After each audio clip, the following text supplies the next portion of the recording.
The White Rabbit continues to be the biggest WWE news story at the moment. We've got an update on how the success of the White Rabbit promotional campaign has affected Triple H's vision for WWE creative going forward. Finn Balor is a name Triple H has had a lot of success with in the past, and WWE reportedly has major plans going forward for the leader of the Judgment Day. Randy Orton is currently out of action with a back injury, and WWE reportedly has a lot of concerns over the severity of the injury for the Viper. Brock Lesnar, when is the Beast set to return to WWE? Robert Roode is out of action with an injury and has undergone a medical procedure. Chris Arman leaves WWE. Speaking of WWE's big events, Day One, we've got an update on possible changes to the event, and SmackDown is tonight on Fox, but could several stars be missing the event due to Hurricane Ian?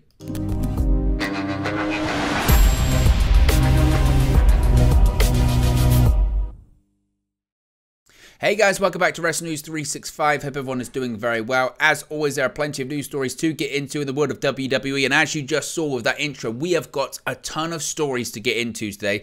Let's start off talking about the biggest story in WWE right now, of course. That is the White Rabbit.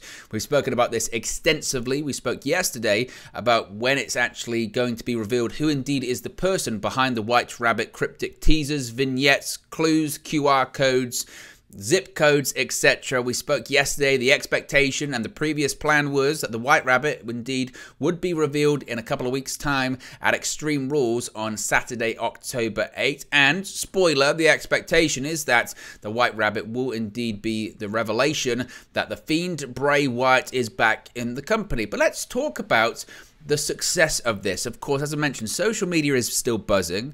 People are still trying to figure out all of the teasers, all of the clues. People are praising Triple H and indeed the person whose idea this White Rabbit storyline is for how great and innovative it has been. And possibly this could actually be changing Triple H's thought process and how he creates, weaves, and develops storylines moving forward. Now, WWE's cryptic teasing spots anchored on the 1967 Jefferson Airplane song White Rabbit has created both buzz and revenue for the company. The Wrestling Observer newsletter is reporting that White Rabbit merchandise was also a hot seller over the past week. Of course, it was earlier this week, late last week, when we saw the first White Rabbit merchandise of the plain t-shirts with the White Rabbit logo on. The Game of Hangman was also on there. And there is reportedly talk that Chief Content Officer Paul Triple H Levesque would be interested in doing more marketing campaigns of a similar nature. WWE's White Rabbit campaign began earlier this month with the classic rock song playing in arenas during live shows amid glaring red lighting. The campaign initially, of course, was not actually part of WWE broadcast, and subsequently it still kind of isn't. We've seen QR codes, I guess it's gradually moving on to television, but attendees of the live shows began sharing their observations of the unusual music choice on social media, and subsequently mysterious QR codes began to pop up in the telecasts. Speculation began to bubble over whether the White Rabbit song was tied to a return of a former WWE star, that being former WWE Universal Champion Bray Wyatt, who of course was fired by the company last year.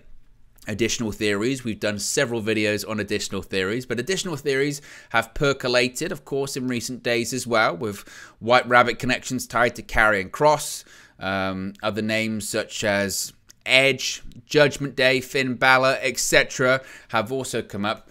Now, the endless teasing has helped drive up the WWE ratings as well, because on September 26th, last Friday, a week today, SmackDown had its greatest numbers in nearly 2 years, with a lot of people suggesting it was because of this White Rabbit tease. It was 2.535 million viewers and a 0.63 rating in the 18 to 49 demographic, and a 0.44 rating in the 18 to 34 demographic, the latter representing a 51.7% spike from the prior week. Again, really strong numbers. And it must be said, we saw spikes in that show at moments where people assumed the White Rabbit revelation was going to come, that being 9/23, and also Braun Strowman's match against Otis. Of course, Braun Strowman and Bray Wyatt an extensive history as part of the Wyatt family and as rivals. The assumption was they were going to see the White Rabbit, they were going to see the Fiend, they were going to see Bray Wyatt, and that led to nearly 3 million people tuning in for that match. Braun Strowman versus Otis, that got nearly 3 million people watching because of this campaign. Now, Wyatt himself is yet to show up in relation with the White Rabbit campaign, and there have yet to be any properly confirmed reports that he has rejoined WWE. As I mentioned, Sean Ross Sapp of Fightful Select has said that the assumption backstage within WWE that the White Rabbit is indeed Bray Wyatt. However, nobody has got on record to say it is him and he has signed a WWE contract. Although Triple H recently spoke of him with generous praise during an interview. More teasers are expected for tonight's edition of SmackDown in Winnipeg, Manitoba, Canada, with the angle possibly paying off at the October 8 Extreme Rules event in Philadelphia, which suggests WWE will indeed be busy selling the sizzle before finally serving the steak, or in this case, the rabbit. And as I mentioned, the assumption is that there is going to be another tease tonight, there's going to be another clue, there's going to be another video, another QR code, or maybe a little bit more. There could be a little bit more this evening. As of right now, we haven't heard or seen any leaks. It must be said this time last week, there were leaks earlier on in the day, or certainly WWE uploaded the latest video on their website, didn't they? And we could actually break it down a little bit earlier. That's not the case this week, but tomorrow, if there is a video, if there is a teaser, if there is a mini game, we will break it down here on the channel. We'll look at the clues, we'll look at the teasers, we'll look at what it means, zip codes, you name it. We're going to cover it all, so keep tuned for that. Be sure to subscribe, bottom right-hand corner, turn your notification bell, click the notification bell rather, turn the notifications on, and you'll get a notification through once the video has been uploaded regarding the latest White Rabbit breakdown. Let's talk about Finn Balor. Speaking of Triple H, a favourite under Triple H is Finn Balor, and the WWE creative team reportedly has, quote, significant plans in place for Balor. According to reputable online Twitter account WrestleVotes, be sure to give them a follow, always excellent information. According to WrestleVotes, Balor is a, quote, strong favourite of the new leadership group spearheaded by Triple H. And there is an expectation that the leader of the Judgment Day will, quote, play a big role in the foreseeable future of WWE. Now, the report did not specify WWE's exact plans for Balor, but it's worth noting that the Irish superstar has been on a winning streak over the past month or so on Monday Night Raw, scoring a pinfall victory over the likes of Matt Riddle and Rey Mysterio as well. Even prior to Judgment Day's loss to Rey Mysterio and Edge at Clash at the Castle, Balor was actually on a 7-match winning streak, including both live events and television appearances, and it's apparent that Triple H and co were keen to feature Balor in a prominent role on Monday Night Raw. It must be said, as Balor heads into that I Quit match against Edge at Extreme Rules in Philadelphia, with news that WWE and Triple H is looking to feature Balor a lot more moving forward and feature him as a top star, a prominent star, you would say that, in my eyes, certainly makes Balor probably a favourite for that match. And can you imagine Finn Balor making Edge say I quit? I don't know if I can see that. I really don't. But then at this stage of his career, Edge, you would think, I mean, he spoke about possibly retiring in the next year. Now he can actually retire on his own terms, and he is an older guy. Maybe it's about giving back at this point for Edge. I say giving back. Finn Balor's no spring chicken either, but he's going to be around longer than Edge is in WWE, certainly, and Edge could help elevate him back into that main event scene. If Edge was willing to say, I quit, to Finn Balor, that would be huge. That would be absolutely massive, and it's not surprising. When I saw this report that Triple H and his creative team feel that Finn Balor is a major player, or they have big creative plans for him, I went, well, of course they do.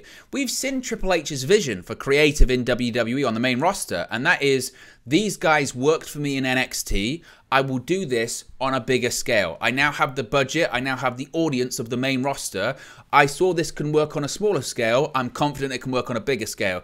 These are guys that I trust. These are characters that I know. Triple H had a lot of success with Finn Balor. Myself, I wouldn't say I've ever been the biggest Finn Balor fan. I will say that. I've enjoyed some of his matches. Sometimes I felt iterations of his character a little bit bland. I like the demon stuff, like everyone does. It's not sustainable to do it all the time, obviously. I think he did his best work, honestly, as Prince Devitt in New Japan when he was the original leader of the Bullet Club. And talk about a faction that's quite out of date at this point. And can that transition to the... Look, Finn Balor really hasn't had, again, that big major shot on the main roster. He hasn't. He was due to get it as the first ever Universal Champion. He got injured. We know what happens then.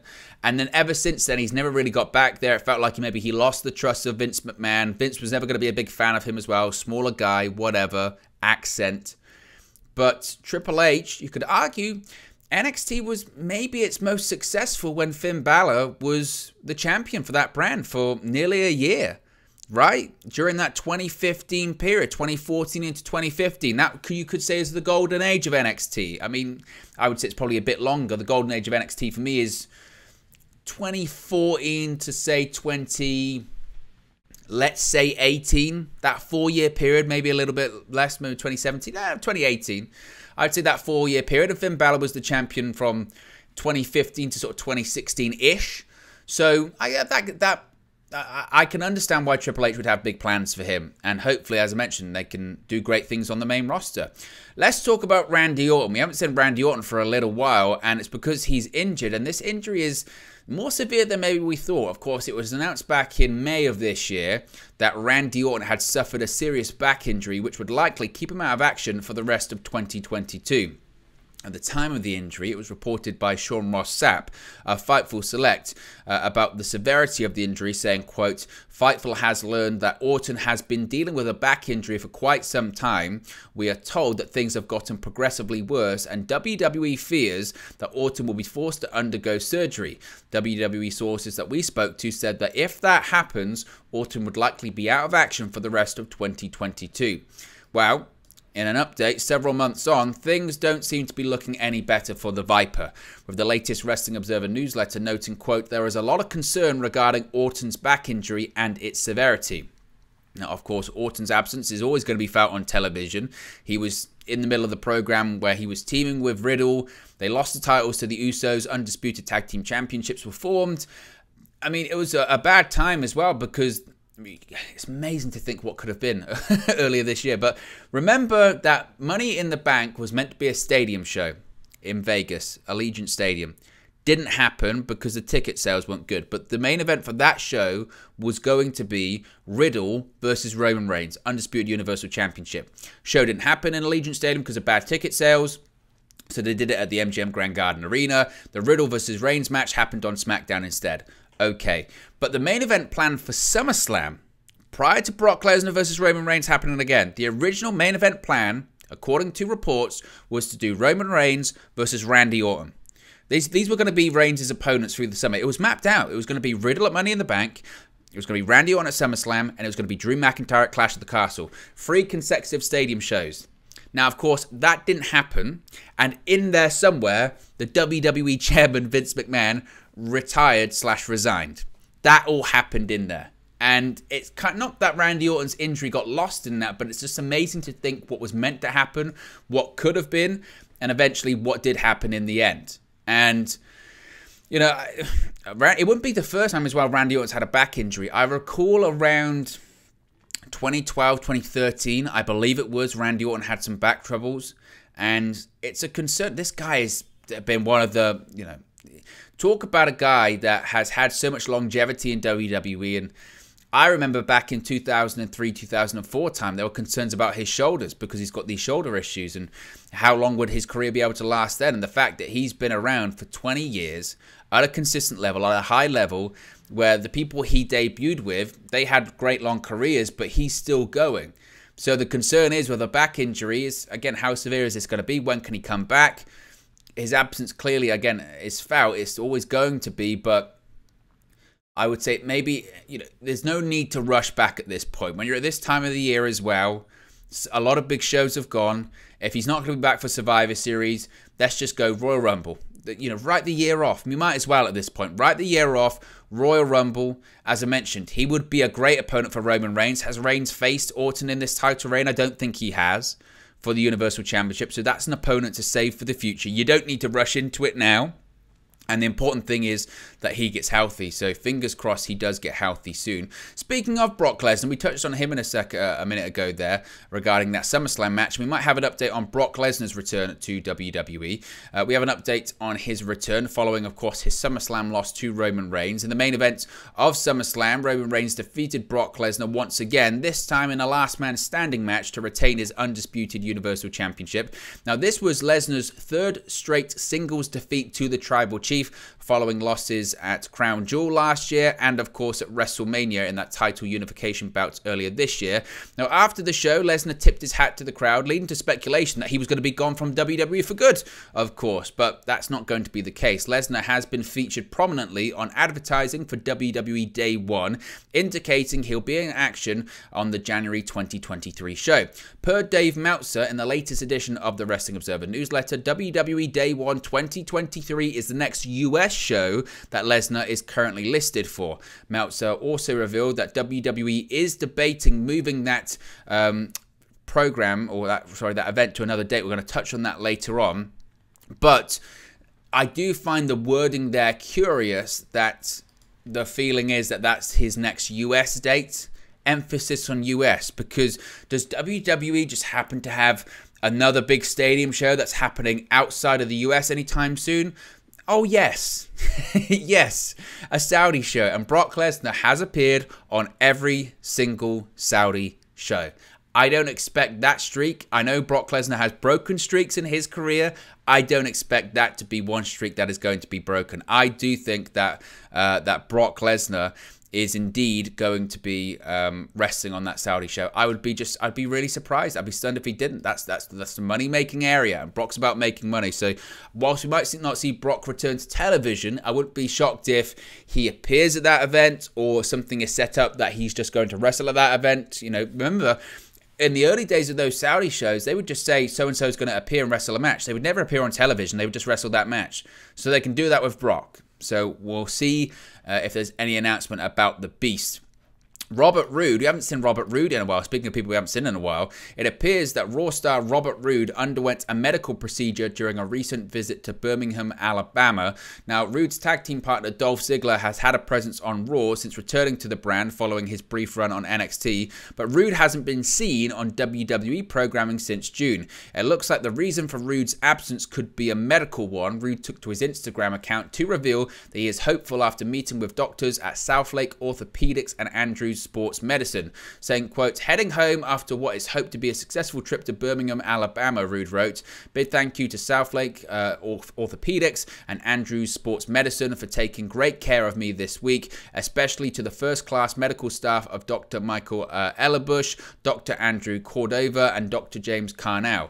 Now, he didn't specify the reason for his visit. He did share a picture of himself in a hospital gown and also a small pair of bandages on the side of his neck. So I don't really want to speculate. I don't think that's fair, but it looks clearly like he underwent some kind of medical procedure. If we get an update on what he had or how long he's going to be out of action for, we'll talk about it. Fingers crossed, he's feeling better though, and he can recover and be back soon. Speaking of doctors, one doctor is gone from WWE. A long-time WWE physician has exited the company. According to Mike Johnson at PW Insider, WWE senior ringside physician Dr. Chris Arman has exited the company. Arman reportedly gave his notice some time ago and retired from his position in November.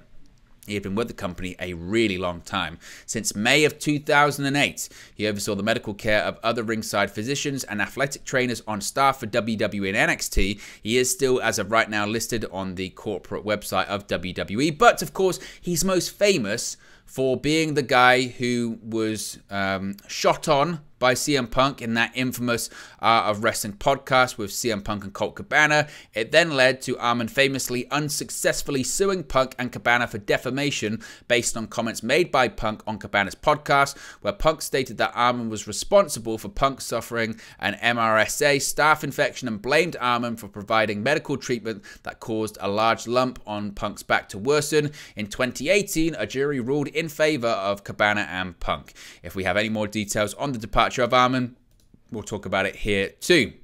We touched on day one earlier, and I just want to confirm this news because WWE could be making a change to the day one premium live event currently slated for 2023. Now, the first day one event was held on January 1st this year, hence the name, following now co-CEOs indicating that the show would become an annual event. WWE announced the next day one show will take place on January 1st next year. It makes sense for WWE Day One to air on the first day of the year, considering the name. If it doesn't air on that date, it doesn't make a lot of sense, does it? For obvious reasons.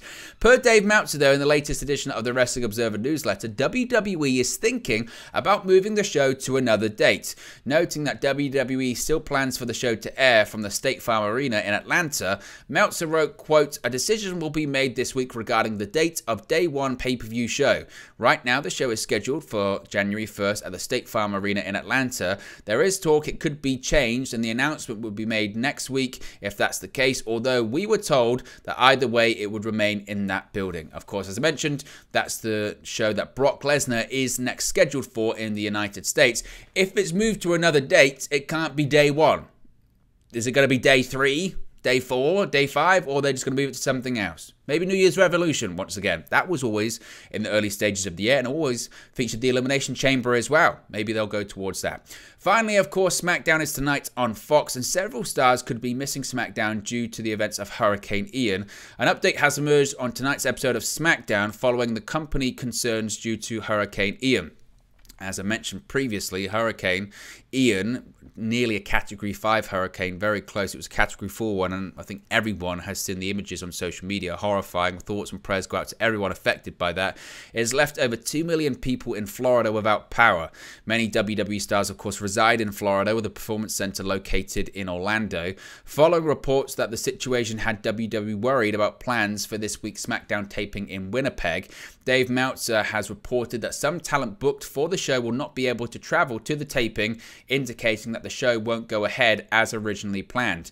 Meltzer noted the following in the latest edition of the Observer newsletter, saying, quote, "WWE was also concerned over the Florida talent and their ability to get to SmackDown in Winnipeg and for the weekend house shows in Bismarck and Regina and Saskatchewan. At least some booked talent living in the Orlando area will not be able to make the shows." Now, this was a similar situation for Dynamite this week because some talents weren't able to make it. Samoa Joe, Swerve Strickland, among a couple that couldn't make it. We don't have any particular names at this point, so we'll have to wait and see. Matches that have been announced include the likes of Bayley versus Shotzi, Hit Row versus Los Lotharios, Ricochet and Madcap Moss versus Sami Zayn and Solo Sikoa. If we get any updates on people missing or rewrites or whatever, we'll talk about it in the next WWE news video. So there you go, guys. That's the latest WWE news for you. Let me know your thoughts in the comment section below. Be sure to smash a like on the like button. Be sure to subscribe, bottom right-hand corner, and I'll speak for you again very, very soon. Hey guys, thank you for watching, listening, streaming, or however you come across this video today. Be sure to click on the video on the right there to watch our next video, or click the bottom there to subscribe, or the bottom right hand corner. Thank you very much, and I'll speak to you again very soon.